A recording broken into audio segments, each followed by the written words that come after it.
Bienvenue dans notre cabinet de curiosité. Je cherche des épées. C'est pour une bataille? Non, je suis avaleuse de sabre professionnel. C'est vrai? Vous voulez voir? Avec plaisir. Ce serait de la bouse de dinosaures fossilisés. Ça ressemble bien à de la bouse. Vous auriez une table d'opération? Attendez, vous allez en faire quoi?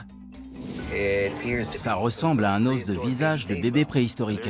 Ça a vaguement la forme d'un visage et c'est bien de l'os, mais ce n'est pas du tout ce qu'il croit. Obscura n'est pas le magasin d'antiquités où irait votre grand-mère, à moins qu'elle soit très excentrique. C'est une camisole de force? Je m'appelle Mike. Et moi, c'est Evan. Nous avons consacré notre vie à collectionner et négocier à fouiller et dénicher pour faire de notre affaire une référence en la matière. Voici Cabinet de curiosité. Je peux vous aider? Je cherche des épées. Vous en avez? Bien sûr. J'ai quelques exemplaires. Celle-ci est en rostre d'espadon, avec une poignée fixée dessus. Celle-là est une épée des chevaliers de Colomb, l'organisation de bienfaisance, et bien sûr, elle est surmontée de la tête de Christophe Colomb. C'est cool. Je peux l'avoir? Bien sûr, on en reçoit de toutes sortes. Vous collectionnez les épées militaires? Pour le moment, j'ai seulement des répliques. Mais je cherche quelque chose qui en jette un peu plus pour mon boulot. Vous faites quoi exactement? C'est pour une bataille? Non, je suis avaleuse de sabre professionnel. C'est vrai? Oui. C'est assez génial. Je suis devenue avaleuse de sabre professionnel après avoir été cracheuse de feu pendant plusieurs années. Je trouve que c'est vraiment un numéro spectaculaire. L'une des répliques du métier, c'est « au fond du gosier sans s'étouffer ». Vous voulez voir? Avec plaisir. Ok, c'est parti.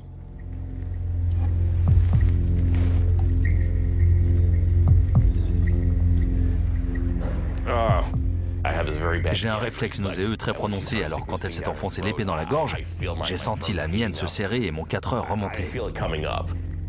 C'est très impressionnant.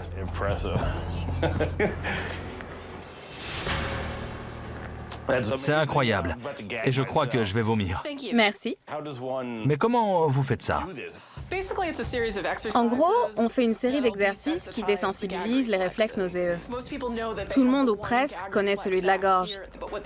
Mais peu de gens savent qu'on en a un aussi ici, juste à côté du cœur, et un autre à l'entrée de l'estomac. Les avaleurs de sabre apprennent à les maîtriser pour que l'épée passe au travers et vienne reposer au creux de l'estomac. J'imagine que c'est très dangereux. Vous risquez de perforer votre intestin ou votre estomac, non? Oui, sans parler de ce qui arriverait à ma robe. C'est sûr. On a dû vous le demander 100 fois, mais l'épée n'est pas rétractable? Non, elle ne se plie pas. Mais ils en font des rétractables. J'en ai jamais vu. Tous les magiciens peuvent faire des tours de cartes et tout le monde peut apprendre les numéros de base, comme cracher du feu ou s'allonger sur une planche à clous. Mais on est très peu à pouvoir avaler un sabre. C'est un talent très rare. Vous avalez d'autres armes, des dagues, des couteaux? J'ai déjà avalé des cuillères à long manche sur scène, des colliers en tube néon fluorescent. Maintenant, je cherche quelque chose de plus impressionnant et de plus tape à l'œil pour pouvoir le présenter au public. J'aimerais bien ajouter Christophe Colomb à ma collection. Combien vous en voulez? Elle est marquée à 95 $. Vous pourriez descendre à 75? 80, et elle est à vous. D'accord. Fantastique, merci beaucoup. Je vais vous encaisser. J'aime beaucoup le côté clinquant de cette épée. Même si je ne m'en sers pas dans mon numéro, c'est une belle pièce. Je suis contente de l'ajouter à ma collection.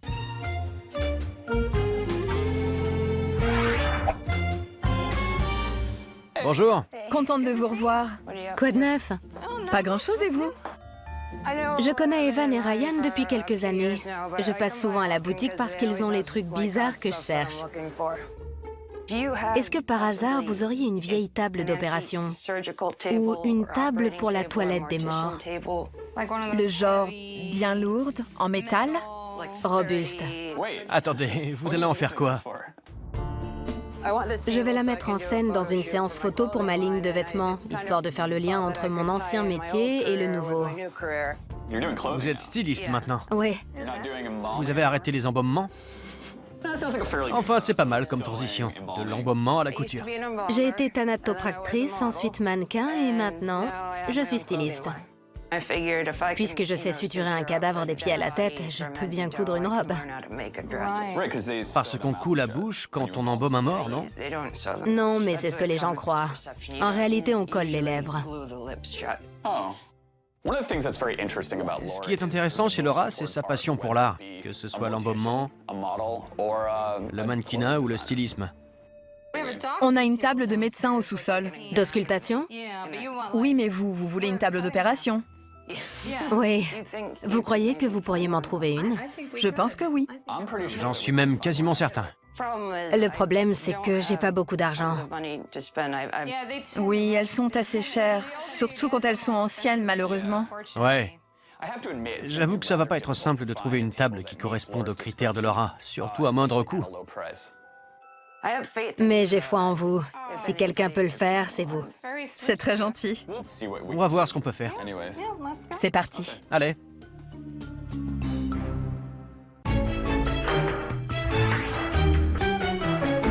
Bonjour. J'ai un objet un peu étrange. Je me demandais si vous pourriez m'aider. Bien sûr. Voilà. Ça ressemble vraiment à un os de visage de bébé préhistorique. Un os de visage? Ça s'appelle un crâne. Je vous confirme que c'est un os. Regardez là, on voit les pores. Même si les os sont solides, ils ont des petites cavités à l'intérieur qui leur permettent d'être encore plus résistants. C'est une chouette pièce. Vous l'avez trouvée où? Ma grand-mère l'a trouvé sur une plage, dans le Massachusetts. Ce type est complètement à côté de la plaque. Ça a vaguement la forme d'un visage et c'est bien de l'os, mais ce n'est pas du tout ce qu'il croit. Ce que vous avez là, en fait, c'est un os d'oreille de baleine. Une oreille de baleine? Je savais même pas que les baleines avaient des oreilles. C'est un os du tympan qui se trouve dans l'oreille interne de la baleine. Il baigne dans un liquide et il capte les vibrations qui voyagent plus vite dans l'eau que dans l'air. En gros, c'est ce qui leur permet d'entendre. La chasse à la baleine étant interdite aux États-Unis, on n'en voit plus beaucoup. C'est une super trouvaille. Vous avez vu la taille de l'engin? L'animal devait être énorme. Chez l'humain, cet os est gros comme un petit pois. Et vous voulez le vendre? Carrément. Combien vous en voulez? À l'origine, j'en voulais 50 $. Ça me paraissait raisonnable pour un crâne de bébé. Sauf que maintenant, c'est plus un crâne de bébé. C'est un os d'oreille de baleine. 160? J'ai déjà vendu ce genre d'objet et je sais que ça rapporte pas mal, à condition de l'avoir d'abord à bon prix. Mais on dirait que... Vous vous en êtes servi, non? Vous fumez? Oui. Ça fait 3 ou 4 ans que ça me sert de cendrier. J'espère que ça diminue pas trop sa valeur. Il croyait que c'était un crâne de bébé et il s'en servait de cendrier. 100 $, c'est le maximum que je puisse vous offrir. Ok, je veux bien vous le vendre. Affaire conclue. 100 $, ça aurait pu être pire. Le premier truc que je vais acheter avec cet argent, un nouveau cendrier?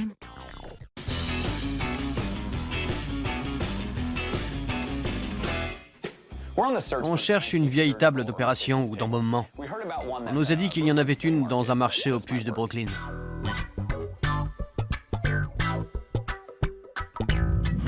Génial, un costume de Voltron.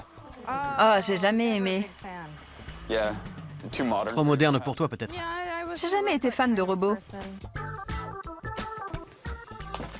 Elle a un style sympa. Ça fait un peu cercueil. Bonjour, ça va? Bien et vous? On admirait votre table. Pas mal, hein? Je m'appelle Kendall, je vends des antiquités, principalement des vieilles photos, mais parfois des meubles, quand j'en trouve des chouettes. Je l'ai trouvé dans une entreprise de pompes funèbres. Il y avait des cercueils dessus. J'imagine qu'ils s'en servaient pour transporter les corps ou les cercueils. Les pompes funèbres étaient en faillite? Oui. Pourtant, elles existaient depuis très longtemps, au moins un siècle. Mais je pense que cette table doit avoir 60, 75 ans. On dirait le couvercle d'un cercueil. Oui. D'ailleurs, cette partie-là se soulève. Ça fait funéraire. Mais pas très chirurgical. Elle veut quelque chose en rapport avec l'embaumement. Oui. Elle veut le charme de la mort. Ça n'ira pas. C'est pas assez romantique. Merci pour les explications. De rien, je vous en prie. Oui, merci beaucoup. La chasse au trésor continue. On peut peut-être trouver une table plus en rapport avec le funéraire, comme Laura l'a demandé. On a ratissé la ville à la recherche d'une table d'opération ou d'embaumement pour une cliente, et on est enfin sur une piste. Bonjour. Bonjour Jared. Bonjour Jared, ça va? Je m'appelle Jared, j'habite Brooklyn. Je suis artiste et contorsionniste. C'est un clou un peu spécial? Oui, il mesure 127 mm. Vous plantez un clou dans le nez? Ouais, c'est mon numéro. Je me l'enfonce dans la narine. Ça s'est fait petit à petit, sur une longue période. Je me suis entraîné d'abord avec un petit clou, puis un plus gros, et puis ainsi de suite, jusqu'au jour où j'utilisais un gros tournevis. Un jour, je me le suis enfoncé dans le nez, et je suis gratiné la muqueuse au fond de la gorge. Ça a dû faire mal. Non, pas tant que ça, mais j'ai toussé pendant des semaines. Un novice éternuerait, s'étoufferait, pleurait et même saignerait. Ça doit prendre du temps pour maîtriser ce numéro. Ça prend beaucoup de temps et les risques d'infection sont grands. C'est une pratique très dangereuse. C'est vraiment le clou que vous vous plantez dans le nez? C'est l'un des clous que j'utilise, oui. J'aimerais bien voir ça. D'accord.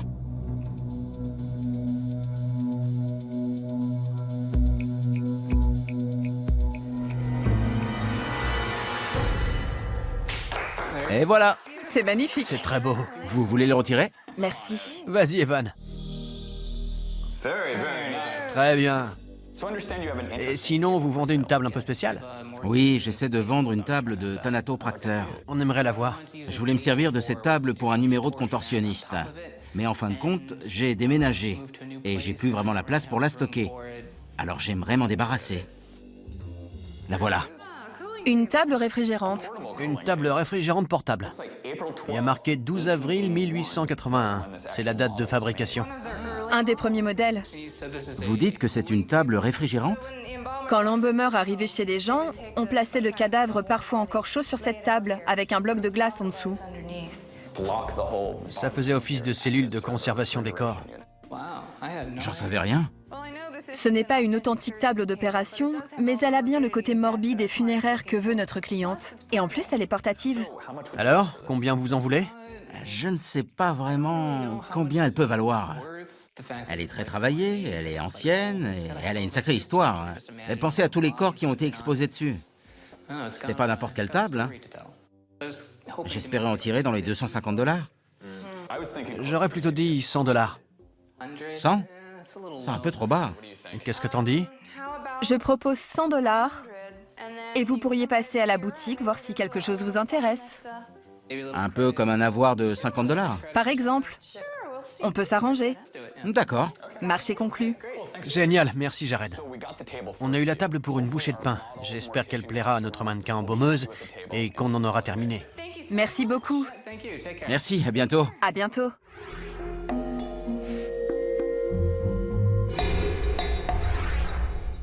Regarde, tu vas adorer. Comme tu le sais, je suis allé à un